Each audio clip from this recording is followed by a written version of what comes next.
Decisión de la República Argentina de acercarse más hoy en día a la postura que tiene Donald Trump en relación a la guerra entre Ucrania y Rusia. Ustedes saben que en la ONU hubo allí una votación para que se ordenara rápidamente la salida de las tropas que tiene el Kremlin allí en Ucrania, y en el marco de esa votación Argentina decidió abstenerse, en el marco de lo que recién mencionábamos, ¿no? La postura de Donald Trump, que fue en el tiempo alejándose cada vez más de Zelensky, hasta llamarlo incluso dictador por no convocar a las elecciones. Saben que además hoy es un día bastante particular porque se cumplen 3 años de la invasión rusa a Ucrania. Vamos a hablar acerca de este tema con un especialista, analista político desde Ucrania. Oleksandr Slivinchuk está en contacto con nosotros. Bienvenido aquí. Eleonora Richmüller te saluda. ¿Cómo estás? Oleksandr. Buenos días, gracias por preguntarme, un gusto. Oleksandr, ¿cuál es tu punto de vista y análisis que haces a 3 años que se cumplen hoy de aquella invasión? ¿Cuál es el análisis y cómo consideras que ha evolucionado este conflicto en estos 3 años? Bueno, lo más principal y importante es que Ucrania, con la ayuda de los aliados, ha podido frenar el avance ruso y Rusia ya no avanza. En el terreno ucraniano, la capital ucraniana sigue bajo control del gobierno de Ucrania y hemos logrado frenar el frente y ahora podemos estar en defensa.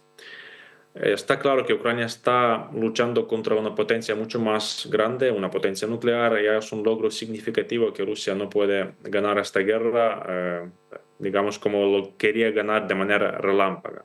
Actualmente Rusia está estancada. Rusia el año pasado ganó unos 1000 kilómetros cuadrados, que para una guerra así es un logro muy pequeño. Aunque hay mucha crítica que Ucrania no puede lograr una victoria en este conflicto bélico.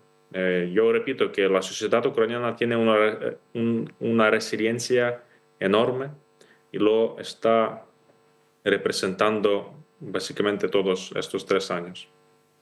Tengo la percepción de que, de todas formas, Rusia no solamente peleaba, ¿no?, con Ucrania, sino que peleaba con Ucrania y con los Estados Unidos, y que la geopolítica y la cuestión bélica se ve totalmente alterada y modificada a partir de la asunción de Donald Trump, ¿no? Porque se venía proporcionando una gran ayuda desde algunos países europeos también a Ucrania en pos de enfrentar a Rusia, por supuesto. Y Donald Trump viene a cambiar las reglas del juego a tal punto que llamó, yo recién lo mencionaba, dictador al presidente de Ucrania. ¿Qué opinión te merece esto que está pasando hoy en día, esta modificación que sufre esta dinámica de la guerra? Bueno, Donald Trump no le interesa mucho seguridad europea. Hay que entenderlo, que lo que le preocupa es China, el espacio Indo-Pacífico.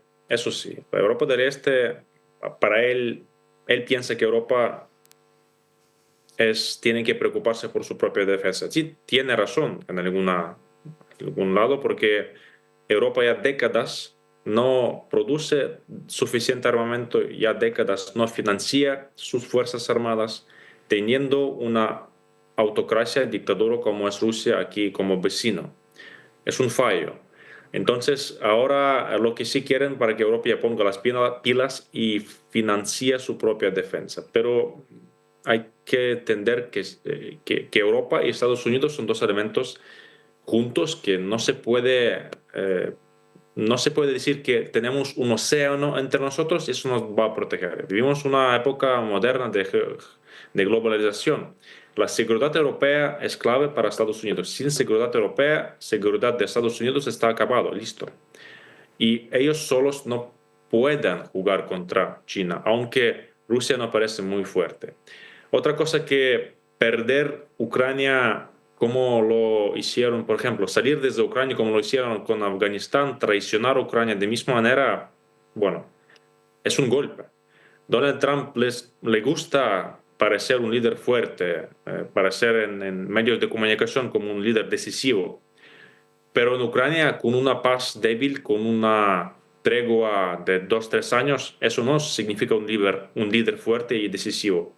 Es un fracaso, sería. Entonces, los norteamericanos tienen que entender lo que son cosas complicadas. Y Rusia es un invasor. O sea, no se puede tan fácilmente sentarse a negociar con un gobierno que produjo esa invasión hace 3 años y todavía no quiere negociar la Sí. paz. Pero Trump lo está haciendo con Putin. Ahora, Alexander, ¿quién crees que perdió más en esta guerra?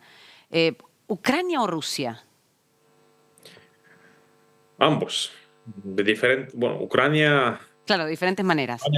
Ucrania perdió gente. Ucrania perdió ¿7 millones de su... personas se fueron de allí? Ucrania bueno, son refugiados, pero Claro, hay un montón de factores, porque muchos refugiados no van a volverse, porque ya 3 años la gente instaló su vida fuera. Los chicos ya fueron al colegio en países claro. extranjeros. Hay gente que no quiere volverse a Ucrania porque tiene miedo que la guerra va a repetirse. Ucrania tiene una generación entera con una trauma postraumática. Como yo nací en los 90, la generación que nació en 80s, en 90s y en 2000 ya es una generación de guerra con traumas, con trauma postraumático, con familiares, amigos que fallecieron en el frente o la misma gente que participaba en campo de batalla.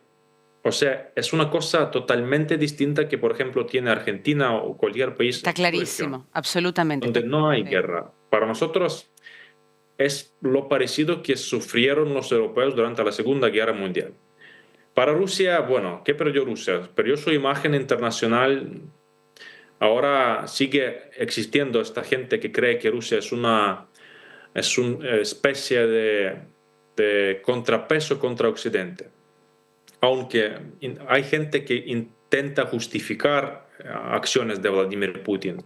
Yo entiendo que hay gente que quiere vivir en Rusia, estudiar en Rusia, aprender, etcétera, pero hay que entenderlo claro, que Rusia es una autocracia y dictadura, lo igual que es Venezuela, Nicaragua y Cuba.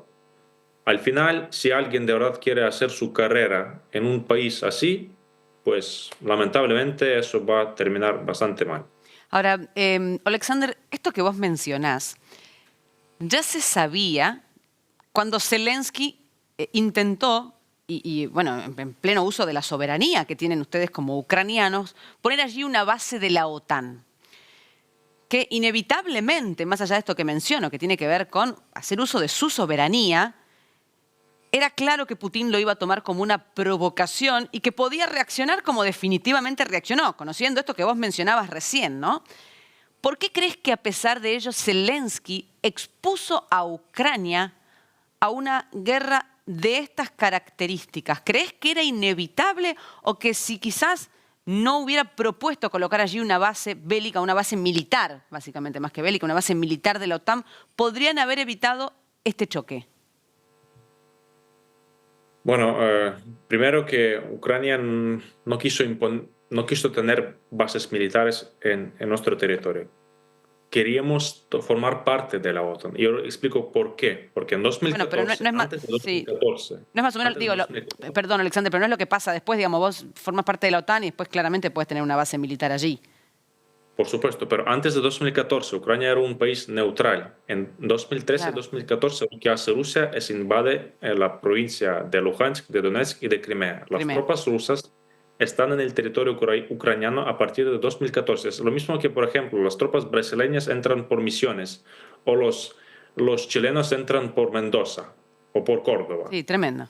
A partir de 2014, las tropas rusas están en Ucrania. Eso provocó un cambio enorme, 180 grados de la política exterior ucraniana, que ya la sociedad quería formar parte de la OTAN por la inseguridad y para tener una básica defensa. Y un Lo que respaldo. ocurre en 2022 aún más provocó que Ucrania quiere tener una garantía de seguridad y la OTAN es la única.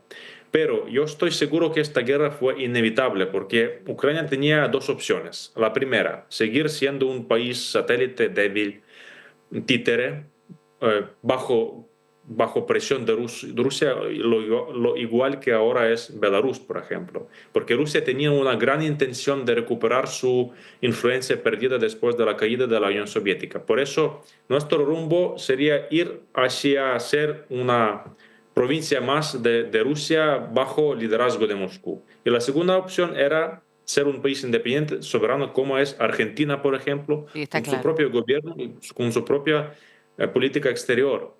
Lo que para Rusia era una molestia, más que me parece más para Vladimir Putin y para su gobierno.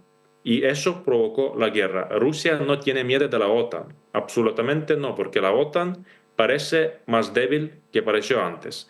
Los europeos son vagos y no quieren ninguna guerra contra los rusos, hay que entenderlo. Los norteamericanos tampoco. Estados Unidos no busca una guerra con potencia nuclear, que es Rusia, que tiene una cantidad enorme de misiles nucleares. Bueno, para mí es clarísimo. Oleksandr Slipchuk, gracias por tu tiempo y tu buena predisposición para dialogar con nosotros, nuestra solidaridad. Esperamos de verdad que rápidamente puedan alcanzar la paz. Tenemos muchos ucranianos aquí en Argentina que lamentablemente en esta circunstancia han tenido que llegar a nuestro territorio y los hemos recibido con los brazos abiertos. Esperamos que llegue la paz prontamente allí en la región. Gracias. Gracias, un placer. Un placer, hasta luego. Si te gustó nuestro contenido, suscríbete al canal y activa la campanita. Y si querés ver toda nuestra programación en vivo, entra a www.unifetv.com. Sumate Unife. Sumate un buen día.